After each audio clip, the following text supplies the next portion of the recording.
started with today's episode, I would like to quickly read you our podcast disclaimer.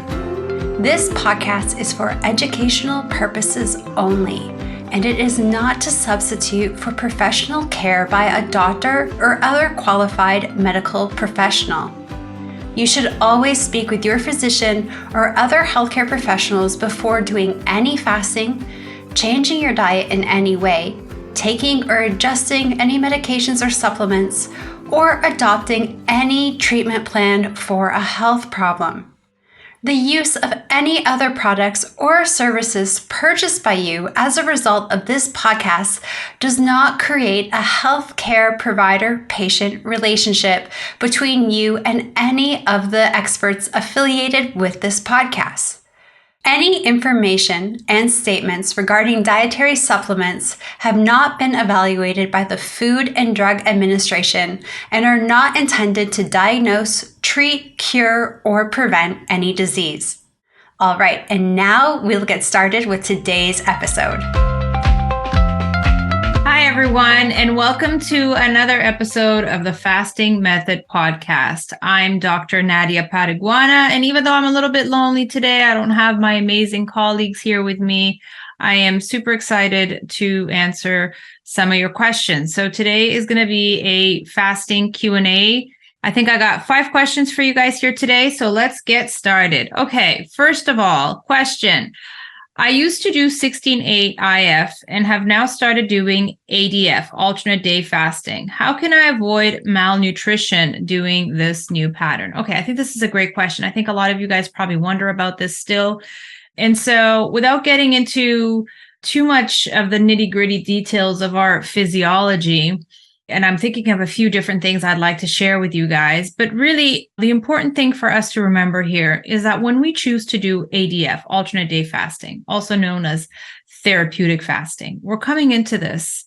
Most likely, most of the clients that I talk to, that, the rest of our team talk to, they're coming into the fasting method to do ADF specifically, alternate day fasting. I call that the gold standard for weight loss. So most people that come to us that are doing alternate day fasting, which is a very specific type of extended fasting or therapeutic fasting, they're doing so because they want to change their body composition, right? They're in a state of excess fat storage and they want to go into a better body composition, better state of not excess fat storage. Particularly, when we talk about health, you want to have the opportunity to burn the excess fat that you have stored, not just all over your body, but specifically in your viscera, in your organs, okay? I'm not saying that every single person that comes into our program is coming in looking to lose weight, but I would say that the majority of people that first become interested in intermittent fasting, it's because they have some sort of excess storage concern, even if it's just, quote unquote, just fatty liver, okay, which is probably the most likely predisposing factor to most of the things that we're talking about here, right? When we talk about insulin resistance and different expressions such as diabetes and whatnot. So your concern is, I want to avoid malnutrition doing this pattern of alternate day fasting. And so for those of you that are not familiar with alternate day fasting, basically you're alternating between an eating day, which usually to us looks like a day of 2 or even 3 meals, and alternating this with a day of fasting, okay? So for most of us, that looks like no meals on your fasting day and then 2 meals on your eating day or something like that. There's some variations of this, but this is probably the gold standard for ADF. And again, it's the plan most generally used for people that are looking to either lose weight or, if you a better description of that, people that are looking to change their body composition, particularly fatty liver, excess fat in your organs. But, of course, generally we have people that come to us because they need to lose 100 pounds or something like that, right? So when you talk about malnutrition, I think it's really important that I give you a little bit of that prelude, right? That I give you that explanation, because most people that are coming to us are not coming to us in a malnourished state. They're coming to us in a state of excess. And I'm saying most people because there are, of course, exceptions. And if you're one of those exceptions, then we need to have a different conversation. But generally speaking, that is not the people that we see. And if you are an N equals 1, if you're somebody who has a very specific concern, then maybe that's something that needs to be talked about very individually. But generally speaking, right, people come to us, they're not coming to us in a state of malnourishment or malnutrition. That's really important to keep in mind, okay? Because that is not your absolute concern. And if you're coming to us in a state of excess, right, and most of us, again, most of the clients that are coming to us there's a long time before you would start to worry about malnutrition or being in a state of malnourishment. This reminds me, and this is what I was thinking about when I first read this question. This reminds me of a show that I really like to watch on Netflix. I often joke that I like to watch these very interesting, my family calls them creepy shows, but one of them that's not so creepy, but it can be, but it's super interesting is a survival show on Netflix specifically, and it's called Alone. And it's a whole bunch of people that are put in the wilderness, different remote areas, and they have to survive on their own for upwards of however long they can survive, right? So 20 days, 30 days, 50 days. This last season that I was watching, they were trying to survive 100 days. And so even though they're not necessarily fasting, or that isn't their intent, they end up fasting. And to tell you that even people that are in the state of undernourishment, right? And they can go days. Some of them get dropped off in an area and they might go 10, 11 days without finding food. And so, at some point on the show, people start to worry about malnutrition and malnourishment. And so it actually is I find it very educational to watch that show. But what I'm trying to say is, first of all, a lot of the people coming into that show are coming in a totally different body composition state. They're very fit and healthy and whatnot. And even they don't worry about that until way into the show. We're talking like 20, 30 days into the show. I hope that this makes sense to you, what I'm trying to say here. What I'm trying to say is that we need to keep our eye on the ball. I often say this to my clients, keep your eye on the ball. Don't get distracted by all the noise. And so I think that before you start to worry about malnutrition or malnourishment, you really have to get into a state of extreme deficiency within your body, low reserves within your body. As long as you have reserves, and most of us have plenty of reserves, I don't think that this is an absolute concern. And of course, I'm saying this in a very generalized way because when we work with people, even within our community, or when we do our coaching, we go into a lot more detail about nutrition and what your eating days should look like. But fasting days are those days of opportunity for your body to heal. It's a day of opportunity for your body to go in and burn off the excess, the things that it needs to burn off because it's causing you harm. Okay. So malnutrition can be a concern for some people, but not for the people that we're usually working with. Okay. I hope that makes sense to you. And I think that we'll have an opportunity to talk more about this. Okay. And even the next couple of questions, we'll touch upon this a little bit. All right. So the second question, I'm planning on doing 24-hour fasts 3 days a week for fat loss. For this schedule, you typically recommend on eating days to still fast 16 hours and only eat 2 meals. But on my eating days, would it be better to not fast at all and eat 3 meals to keep up my metabolism? If not, how do I maintain my metabolism during this process? So again, a bit of the same question here. It may seem, right? Because we're talking about low metabolism, malnutrition, although it's actually not the same. And so I like these two separate questions. And so again, I understand the worry about metabolism because most of us have been taught to worry about metabolism, and also because we come from a conventional system where we're talking, usually when it comes to weight loss, we're talking usually about a low calorie diet, calories in, calories out, the CECO method, the eat less, move more method. So there's a lot of talk about metabolism because there's a lot of talk about calories, okay? In our program, in what we're doing here, we're talking about hormones, right? We're talking about the hormone insulin. We're talking about reversing insulin resistant conditions and expressions of insulin resistance. So we're talking about treating people, right? Reversing conditions of excess insulin. We're not talking about calories. We're talking about how do we lower insulin? And lowering insulin actually does not depend on a calorie gradient. You can actually have a very high calorie diets, like a fat fast, for example, which I often talk about. I call it therapeutic eating. I call it a fast mimicking diet. I'm actually looking forward to doing a whole masterclass on fat fasting and fast mimicking diets.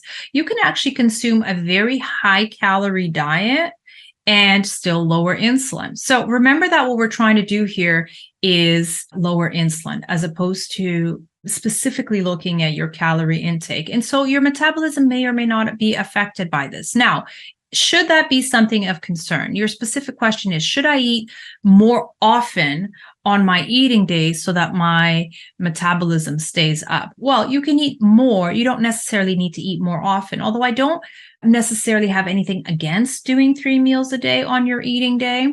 But I think most of us choose to do 2 meals a day, 5 to 7 hours apart, just because that's what feels more comfortable once you get into intermittent fasting and you understand TRE and that time between meals when you're trying to lower insulin. So still talking about metabolism here, there's also the lingering question of, is it bad for you to lower your metabolism and do you need to keep up your metabolism? I think that it's one of those things. If you were doing a low calorie diet or the eat less, move more model, every single day you end up lowering your metabolism because you're eating less and less and less. And so you're it's an uphill battle. But with intermittent fasting and with therapeutic fasting, that's not necessarily what we're doing. Okay. First of all, your plan to do 24-hour fasts 3 days a week, I think it's a great starting plan for fat loss. It may or may not work for you, depending on your diet. If your diet is not therapeutic, it's not closer to a fat fast type of diet, it's not closer to a low insulin type of diet, you might find that you may have to change your fasting schedule to a different alternate day fasting schedule, build up towards, and work on that fasting muscle towards an alternate day 36 or 42-hour fast. But specifically talking about metabolism, it's this idea that we're not specifically depending on a fast or slow metabolism here to continue to lose weight. Okay. We're depending on lowering insulin. I think that's the key component here. And so again, like the first question, please keep your eye on the ball. But talking about metabolism is a whole other conversation, because you will have people say to you that maybe slowing down your metabolism a little bit for longevity and for maintenance is not a bad thing at all. However, if you are looking to continue to lose weight, at least in some approaches, if your metabolism gets too low, right, another extreme, then maybe your body will just shut down and not have the ability to lose weight. So again, there will be different messages sent to your body. Okay. So I don't necessarily think that doing 2 meal, 1 meal means that you're going to slow down your metabolism.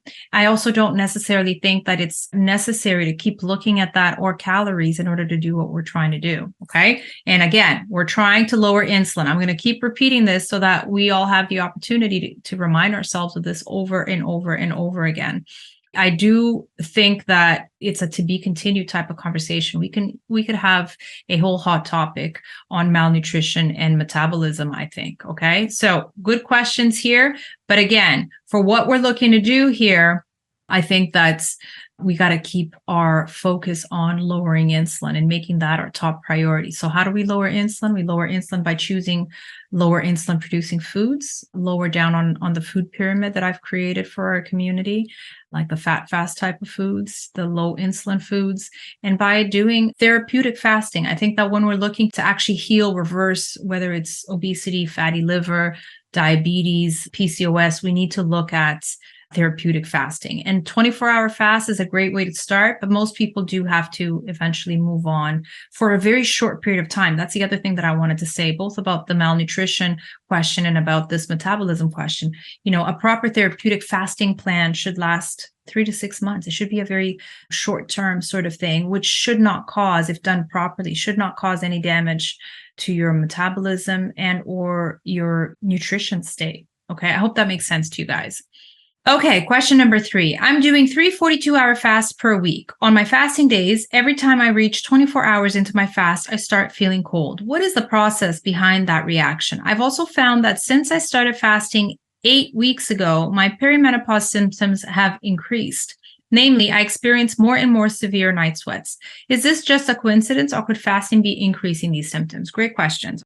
I would like to say that, again, this is a common question. It's one that we've probably addressed in one way or the other, but I love the opportunity to be able to review and maybe repeat, because maybe some people haven't heard it or it hasn't been asked this exact way. Okay. So first part of the question is, every time that you're doing on a fasting day, when you reach around the 24-hour mark, you start to feel cold. That is very common. You will hear big people, small people, older people, younger people, men, women. You will hear different people saying this. I think there's a number of reasons. So your question is a good one. What is the process behind that? And even though I may not be able to tell you exactly every single physiological reason, I think it's pretty obvious that there's a couple of scientific ones. Number one, around the 20 to 24-hour mark, when you're fasting, your body runs out of its easily accessible fuel of glycogen stores, right? So it's like this easy fuel that your body probably until that point is getting some fuel.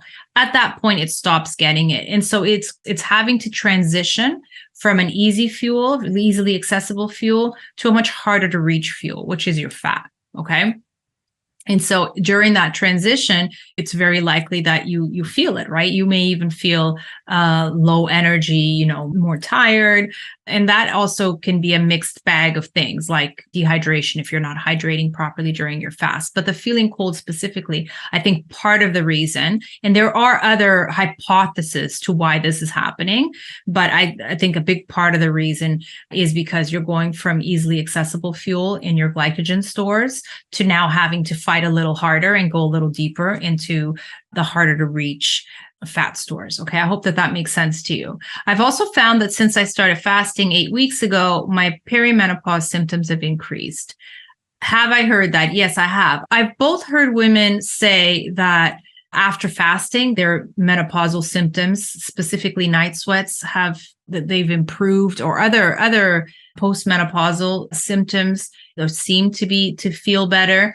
But I've heard a lot of people say, I'm experiencing more sort of hormonal symptoms during perimenopause or menopause. Could this be related to fasting? And I think that it's not necessarily causation, but it could be, right? Some people, I've heard people, and again, it's a hypothesis, have said that in the process of burning fat, you're likely releasing not just toxins, but hormones that have been stored up in there. And so in the process of doing that, you may experience a few hormonal symptoms, right? And so it is possible. I don't know, unfortunately, that this is something that I could refer you to a really good resource. I'm only going based on anecdotal and clinical evidence, but I definitely think that there are a whole bunch of people that have reported this, during this process. And so Coach Larry talks quite a bit about the detoxing process that he explains really well, sort of quote unquote detoxing process, and some supplements that people may want to consider thinking about. And I'm not a supplement expert, even though I'm a naturopath. I tend to leave that stuff to the expert on our team. And so if you have an opportunity to go into our community forum and search a little bit, I know that Larry talks quite a bit about this, of things that we can do during this fat burning process, some supplements that might be indicated, and not just supplements, some things that you might do to help with this detoxification process to sort of get this stuff out of your body a little bit quicker, and sort of to chelate it, meaning to bind it up with stuff in order to pull it out of your body a little bit safer. So I think that this conversation may come up with some people, it may not, because the process may feel a little easier to some than it is to others. But it is true that we're here to do some hard things.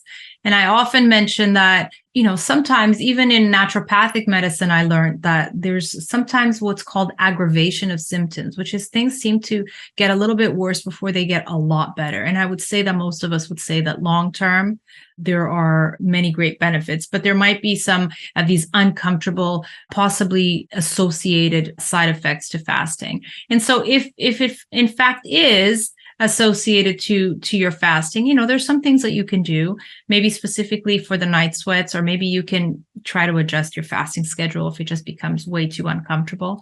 But as you said, it could also just be a coincidence in the sense that, of course, with each passing day during your perimenopause phase, you may just naturally be getting more and more symptoms of perimenopause. So it may just be, as you said, a coincidence. It's a possibility.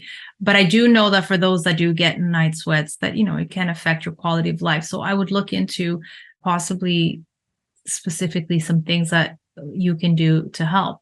Besides looking at the resources I already mentioned to you, there are some great options out there as far as different things that you can do during the nights. I haven't tried it myself. I'm still not at that specific phase, but I've been looking into certain things that I might want to do specifically when I go through that, or if I have to go through that, right? And it can vary between many, many different options, from the option of looking at bioidentical hormones to help transition.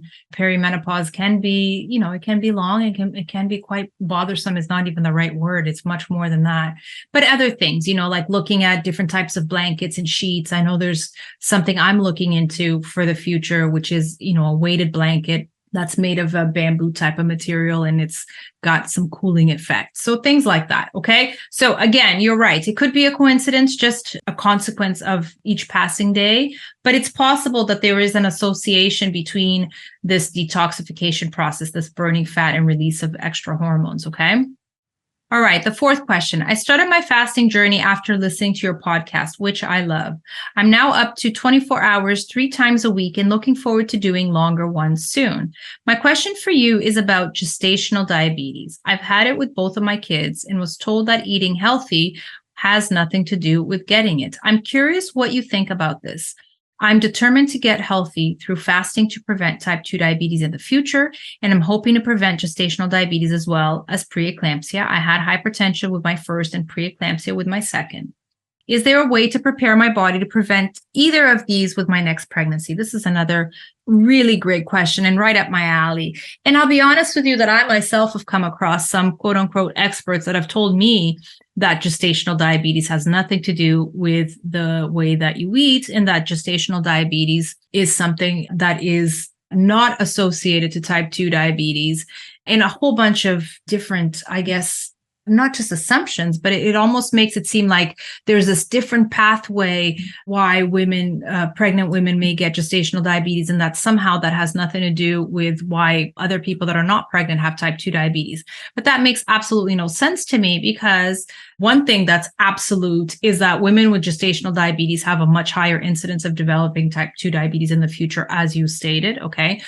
Women that have more metabolic conditions, or again, all the indications of metabolic syndrome and or insulin resistance, are much more likely to develop gestational diabetes. So obviously, the way that you eat and how you eat is going to have an impact on whether or not people have gestational diabetes. For sure, I think that there's genetic components to this, but there are genetic components to type 2 diabetes and obesity and PCOS. So all the different expressions of insulin resistance that we recognize have a genetic component. However, as Coach Larry, again, I'm channeling Coach Larry quite a bit today, as he says often, genetics loads the gun, but lifestyle pulls the trigger. So I absolutely think that the way that you eat, what you eat, is going to have an impact. And I talk about this quite a bit, actually, in our book, The PCOS Plan. Dr. Fung and I talk about this quite a bit, because of course there's an association between your insulin resistance and your likelihood of having gestational diabetes and preeclampsia. These are both things that we talk about in our book. Okay. So if you have any expression of metabolic syndrome, such as type 2 diabetes or prediabetes, if you have a wider waist circumference, if you have hypertension, and not necessarily overweight, but it's the visceral fat. And if you have PCOS or any other expression of insulin resistance, you're much more likely to develop gestational diabetes. So I absolutely think that the way to prepare your body, and there is a way, I often talk to women, if given the opportunity, I would love to do a 3-month preconception program in women that are insulin resistant. I talk about this in the book. I talk about this in my community meetings, in the sense that if you already know you're insulin resistant, and how would you know? I mean, based on these expressions that I just mentioned, I just mentioned a few, but specifically, your waist to hip ratio or your waist to height ratio. Basically, I do think that your waist circumference is a huge marker of health and of concerns to come. So if given the chance, anytime, I would do a 3-month preconception protocol of reversing insulin resistance and making sure that your waist to hip ratio was in a right place. And basically all that means is burning fat, right? Changing your body composition, changing your visceral fat composition specifically. So yeah, the way that you eat. And so looking at exactly the same thing that we've been talking about earlier today, looking at the different therapeutic fasting protocols like alternate day fasting that have been mentioned already in the first 3 questions, and looking at what you're eating. So I mentioned a little bit, or quite a bit actually already today, about these low insulin diets that we often talk about, right? Low carb, ketogenic, fat fasting, fast mimicking type diets. And I do detail that specifically for these 2 concerns that you talked about. I do detail that in our book, The PCOS Plan. So finally, the last question, related but unrelated again. Do pregnant women have to eat more than 3 good meals a day? I get full so quickly, and I'm not sure I can eat more than 3 meals a day. I normally ate 2 meals a day when I fasted before pregnancy. Okay, another great question. And I'm going to take this opportunity to give you a little bit of our disclaimer here, which is we do not work with pregnant women. Therefore, even from a coaching perspective, even if I were on a coaching call with you, I would not be able to give you any fasting or dietary advice during your pregnancy. Okay. So this is something that our program does not do. We do not work with pregnant women. We don't work with children, but I do know some really great people that can give you some really good nutrition advice during pregnancy. And I can actually leave 2 resources here with you for you and for the person that asked the 4th question. So I've personally met and discussed a whole bunch of this stuff with Lily Nichols. So Lily Nichols has 2 great books, Real Food for Pregnancy and Real Food for Gestational Diabetes. Those are the 2 best resources that I can think of right now for you. And so she, from what I recall from reading her first book, I definitely think that she has great dietary plans. Of course, she talks very specifically about nutrients and specific foods that you should be eating, particularly during the 3 different trimesters. So it's really, really cool. You get to learn a lot more than what I can say to you here in a podcast. So I definitely think that her books, and you can follow her on social media, I think she's a great resource for this, okay? I do know that in her dietary plans in her book, she will state 3 meals a day and snacks. And of course, I think it's important to be inclusive, right? I mean, if people are coming in and they're not fasting and she's not a fasting coach, I think it's important that she gives people, I think, what most people are eating, whether it's good or bad, necessary or not. She does have in there 3 meals a day plus 2 snacks. But if you get an opportunity to talk to her or somebody in her team, I think you can ask this question. I know that she's well-versed in fasting. I know that she's comfortable talking about fasting. So I think it really is an N=1. I think some women are going to need to eat more, and other women, like you said, are going to get fuller quicker.